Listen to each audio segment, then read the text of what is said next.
It was a productive weekend, and I finished a call this morning with really a friend. He used to do some work for me as a copywriter, and now he has his own business. Of course, he's in Dubai, Mm, and he's making a pitch. And this sort of dovetailed really nicely with what we talked about last week. And so it made sense to talk about it first thing this week since it's still fresh. awesome. He was looking at an opportunity where he would reach out to shops, stores on Shopify and Magneto and places like that. Mhm. Magento, I forget what it's called, but definitely Shopify, and offer to rewrite their current like 5 email sequences. Like every online store has like a sequence of emails that go out. One if you abandon your cart, one if you create an account, one because you placed an order and here's your receipt. Thanks very much. Here's, it got shipped. And then sort of a how did we do kind of email, right? So Mhm. every online store has or should have, no matter how small you are, sort of that 5 email core sequence. Yes. He was trying to figure out how to sort of expand that and sell it by selling sort of email writing services. And he's had some interest in various folks around Dubai.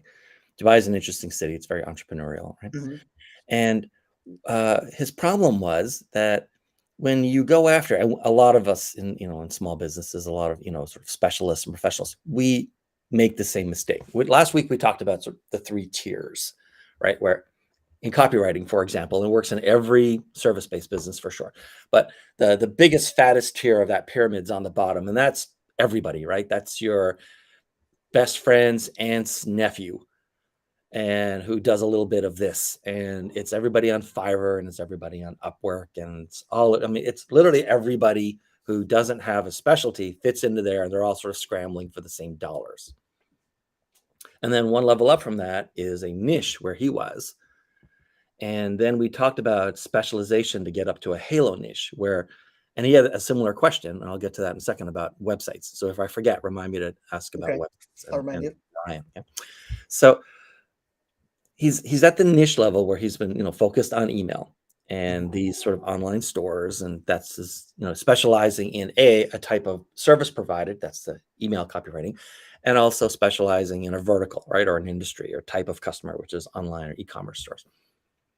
And he's trying to move up to a halo niche because, of course, there's still lots of competition at the second layer of the pyramid. Until you get to the third, anything below the third, there's tons of competition. There are lots of people who write just emails and lots of people who write emails for e-commerce stores and so on. He's trying to figure out how to solidify a halo niche in there, and then hold on to those customers and add and provide to them the greatest amount of value, but also to charge appropriately for that higher level of value. And we go back to the A to Z webinar business, right, that I do, Yes. where I approach these companies, corporations, and you can grow your audience. So everyone knows that webinars are like a powerful sales and marketing tool, but they have a lot of moving pieces. And I struggled initially um, in getting new clients because I was only doing one piece, which was writing what someone would say to that live audience. And it was only when I expanded out and decided, you know what, there are a lot of pieces where someone might turn me down because out of a 5 or 7 or 22 step process, I'm only 1 step or 2 steps. And so we were talking, he and I, about the problems with email. And I said, if they're not sure that their list is good, if they don't know what to do to sort of optimize themselves in MailChimp, if they don't know how to deal with any of the analytics that they're getting at the end on open and conversion rate and so on, if they don't know how to take their conversion rate and iteratively sort of improve it and iterate all the way through the better open rates and so on, then your piece of it, even though you can argue that it's the most important piece, because unless you have something written, there's no email at all. They have lots of reasons to put you off because they're not ready for you yet. They can't be ready for you yet, and a lot of them are never going to be ready. And it was only when we started the expansion and said, we will show up, and there are a lot of moving pieces in X process. In my case, it's webinars, right? Everything from cleaning up your email, the registration pages, all the email sequences, the the upsells, and those in B2B, it's usually $0 upsells, right? You're not actually like selling something, but you're trying to get them to engage a little more, read this extra blog post, schedule a demo, talk to sales, something, right? Mhm. You'll always pick up some percentage of people if you make an offer at the right time while they're doing something like registering for your webinar. And then all the analytics and populating their CRM and stuff at the end of it with the right people and so on. So before that, when I was just selling the webinar piece, there are so many other pieces in that chain, and this works for whatever you're trying to sell to, whoever customer you're trying to sell to. There are so many pieces that even though they might see the value of what you do, they're not ready for you, and some part of their process is either hard or even broken, and you'll never make the sale because no matter how good a job you did, it wouldn't improve or fix anything before or after it. So he and I went back and forth on what he could do based on his capabilities, and he's going to start selling an end-to-end email service for e-com companies. It's an awesome idea. Yeah, he'll clean up. Now, the thing about it is, a lot of the times when you move into, especially as a small business, you move into and take over, basically remove the headaches, right? Take over an entire process Yeah. for a company. There's always a lot of extra effort upfront for you.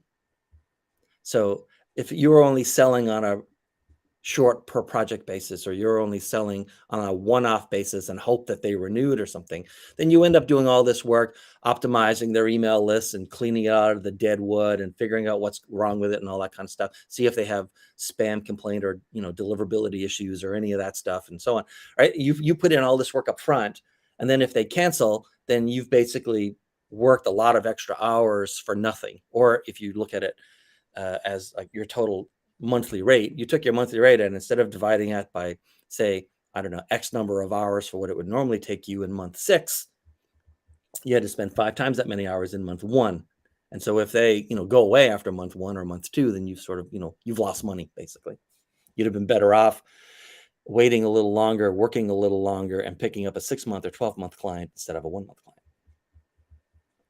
So I explained to him, this has to be a longer sale, right? People have to commit to X number of months Yes. of working with you so that all of your upfront costs can eventually be recouped by the recurring revenue that they're bringing, that they're sending you. But beyond that, there's we always talk about specializing and niching down, right? And becoming like an absolute expert, like world-class expert, maybe in like one thing.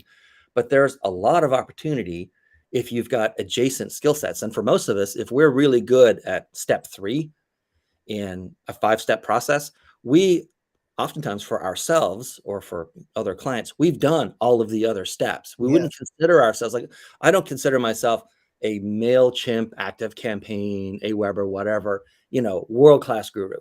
Me But neither. I know that to get to step 3, all of this stuff in step 1 has to happen. And it Yes. has to be really perfect. And I know how to get it to that state. Right. And I know step 2 and I know step 4 and step 5. And so, writing for live audiences and helping speakers prepare and all that kind of stuff, how to structure these things so people stay interested. Right. And you keep people's attention with audio and with video. And so by knowing all of the pieces, it made sense to move in and just say, I will take over all of this. This whole thing is a headache for you. You will never have enough staff with specialists to handle all of this stuff. So I will do the whole thing. And that's what he's going to do around the email side. And I'm excited to see what he ends up, how his business ends up prospering around this. But I think he's got an opportunity there that's pretty good. Oh, and so I didn't forget, but thank you. Website. I know you're about to remind me about his question was about, well, sometimes they want me to write on their write copy for their website. Right. And he was still in that old mindset. Well, if I'm an email guy, then should I turn down the website work? I say, no, that's not the point of the Halo niche, right? The Halo niche is that you're charging the maximum rate, let's call it per hour, right? Delivering incredible value, but at a higher rate than anyone in the lower tiers on that pyramid.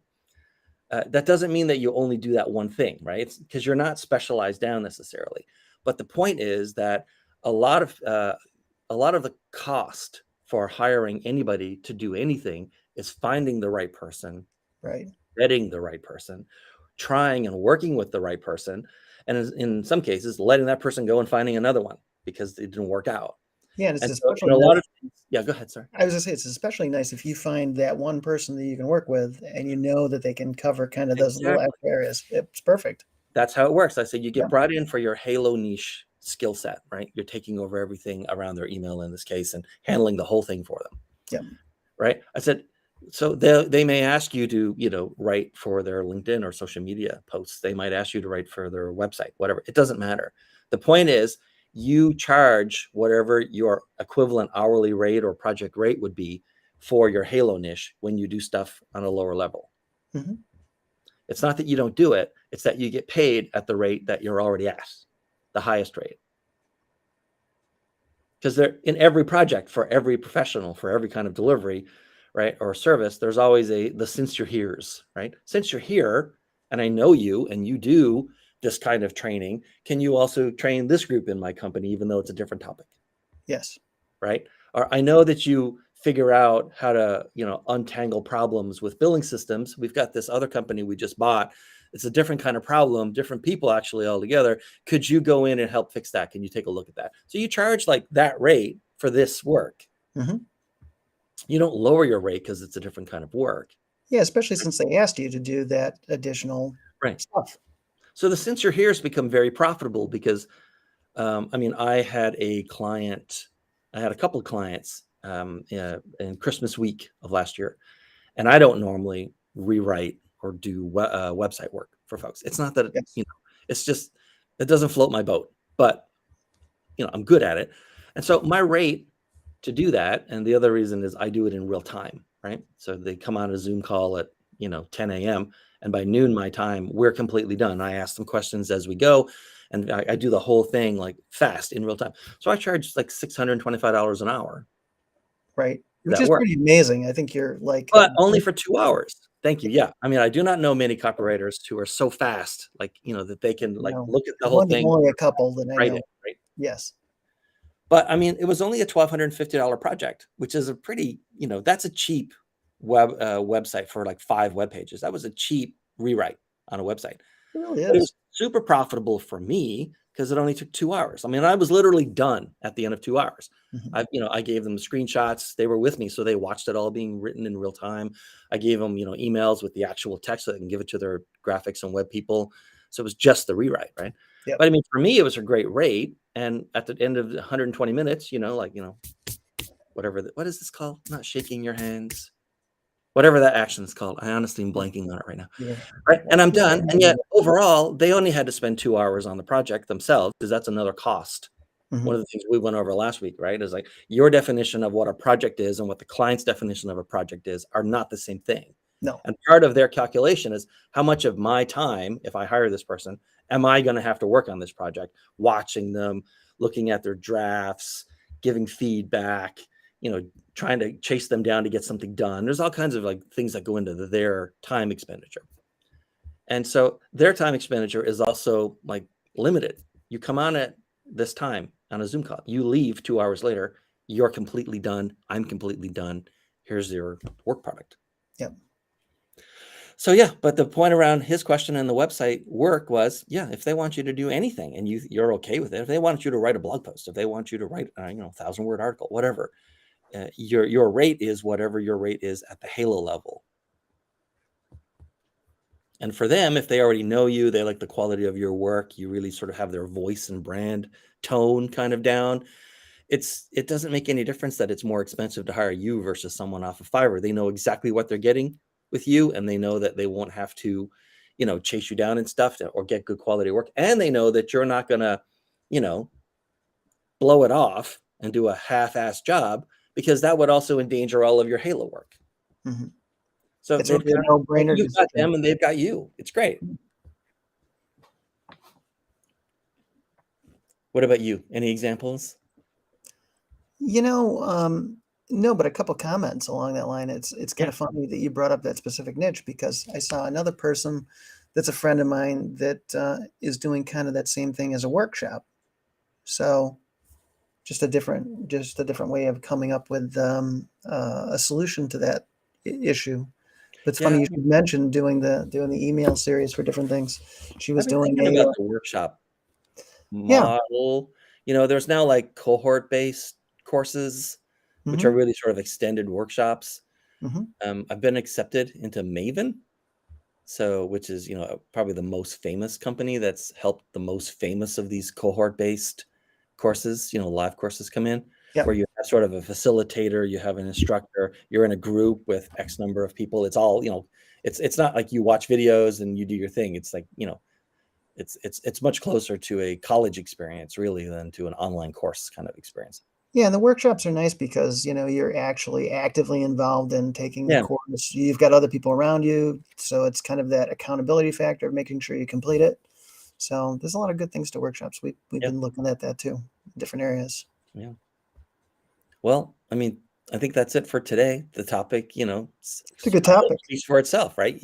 We all know about picking a niche, right? And eventually we'll all try to get into a niche, whether our initial clients have an outsized effect on our business and we end up, sort of migrating or transitioning into what those first important clients wanted. And that sort of becomes our default niche or whatever, or we plan it out or we, imagine what needs to be, and then we get to there and and that's all fine, but the fact is no matter what you do as a niche, there's almost certainly other people who are doing the exact same thing, so you're still in a competitive environment, and so I was it gonna takes say, a combination of stripping away and adding to get to a halo niche where there's just no one else who matches all the pieces of what mhm. you're doing in the way that you do them for whom you do them. I was gonna say too, it's nice to have collaboration partners. So if something does come up like that you don't have that expertise in, you can Yes. always work with another person that you know to get it done.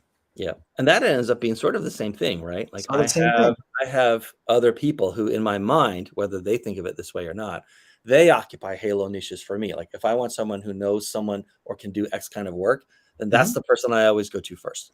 Of And they course. might not be available. They might give me someone else, but I trust the recommendation. So yeah, Yes. and I don't have nearly enough of those people for my business yet. Yeah. But Because we can't be experts in everything. yeah, No, so this is good. Good topic. yeah. All right. I think that's about it for today. It's a really short one today. Sounds good. Plus, we both have something coming up at 12:30 Yes, we individually, do. so Yes, we time do. to get going. Work calls, Work calls, duty calls. duty calls. All All right. right. Thanks, John. See ya. Thank you. See ya. Bye. Bye.